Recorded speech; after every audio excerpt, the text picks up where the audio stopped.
My name is Kira Wondrak, and I'll be talking about Alzheimer's disease today. Some of you might be wondering why Alzheimer's disease is relevant to everyone. Well, as we age, the development of the disease becomes more likely. It's the sixth leading cause of death in the United States and the fifth leading cause of death for people over 65. And with people living longer now than ever before with advances in healthcare and such, this is more relevant than ever. Alzheimer's disease is distinguished by neuronal dysfunctions and hampered cognitive abilities. When referring to neuronal dysfunctions, it's essentially the deterioration of the storage and processing in the brain, which leads to the memory loss that you often hear about with Alzheimer's patients. And the hampered cognitive abilities progressively comes worse as the stages progress. Now on this side, you see a healthy brain, and this side is that of a person with severe Alzheimer's disease.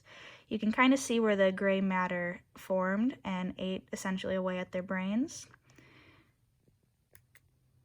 There are three main stages of Alzheimer's. However, it is believed that there is a beginning stage before mild, where basically it's undetectable for us. So it's really hard to narrow that down and be able to detect it before in the beginning stages.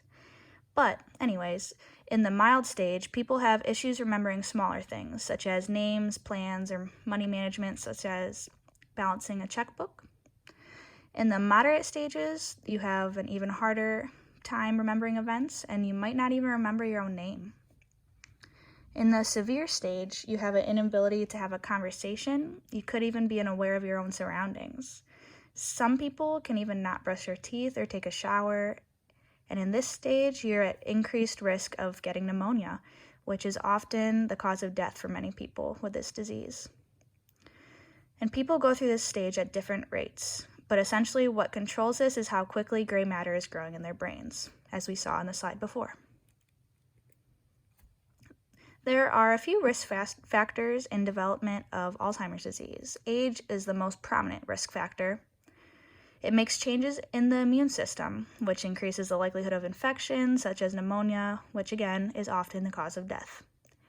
Nearly 5.5 million Americans have Alzheimer's disease, but only 200,000 of them are under 65. The loss of mobility is also a risk factor.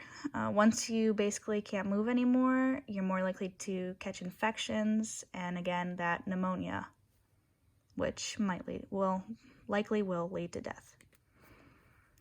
Some of you might wonder what happens to the brain with age. Well, there is an age-related process of myelin production, and myelin forms around the brain and spinal cord.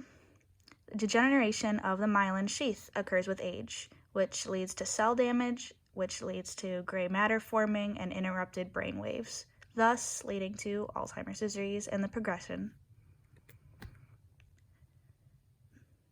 Another risk factor is trauma to the head or brain. If someone passes out for over 30 minutes due to a head injury, the chances of Alzheimer's disease development are doubled. Sports where heads are constantly being knocked, such as football, boxing, or even wrestling, could lead to trauma to the head and increase your risk.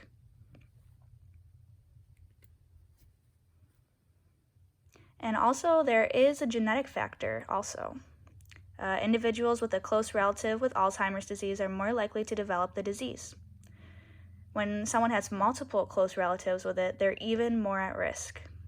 There was a study done that shows specific spots of the human genome that have importance in the development of the disease. A study was conducted to analyze and confirm the specific points in the human genome that contribute to the onset of Alzheimer's disease. The goal of that said study was to confirm the specific points that add to the risk of the onset of Alzheimer's disease in a 3-stage analysis of an independent sample. In stage 1, there were strong genetic associations identified in the sample. In stage 2, results were pooled and specific SNPs were analyzed. SNPs are the most common type of genetic variation. In stage 3, data was combined to identify 4 SNPs. Eventually, this was replicated in an independent sample.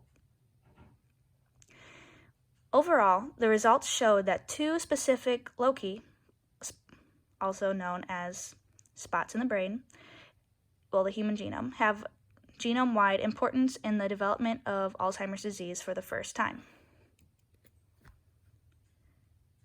There are also environmental factors in the development for the disease. This is also a risk. Cardiovascular disease risk factors also play a role in the onset of it. High cholesterol, high blood pressure, type 2 diabetes, obesity, and smoking all increase your risk for cardiovascular disease, and in turn increasing your risk of development of the disease, in referring to Alzheimer's. The heart pumps blood through blood vessels through the brain, which ensures the brain is getting oxygen and blood it needs. Without that said oxygen and nutrients it needs, the likelihood of Alzheimer's disease is increased. Keeping your brain healthy is important in attempting to avoid the disease. Is there a cure? There are no cures so far, but some medications can slow down the progression. However, the slowing doesn't last very long and only lasts about 6 to 12 months. It works best with early diagnosis, but as we talked about earlier, there is that stage before mild where it's really hard to detect because there sometimes can be no symptoms, and it happens like up to 10 to 20 years before symptoms even show. Changes in the brain are likely to appear 10 years prior, and so it's difficult to tell when to give them treatment. Studies have been done to see if certain medications can cure or contain AD, and results have yet to reach that goal. Early diagnosis helps to prevent people from doing activities that may worsen their condition, such as taking harmful medications or participating in harmful activities, which also known as activities that can lead to brain damage. It allows for a quick exam and treatment of reversible or treatable cognitive issues, and provides paper evidence that may help people understand what's happening to them while they still can. Families can better prepare for how to care for that individual, and people can plan for their futures. And this just shows estimates of America with Alzheimer's disease.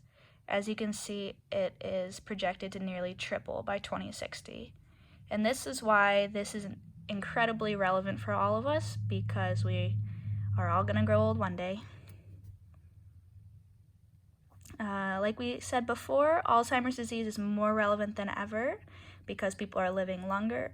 And while those numbers are increasing, the need for healthcare workers is bound to increase, and the healthcare system might strain in the future if this is ignored, like it is currently. After diagnosis, people typically have 4 to 8 years to live. About every 69 seconds, an American develops the disease, and by 2020, that time is expected to project to every 33 seconds.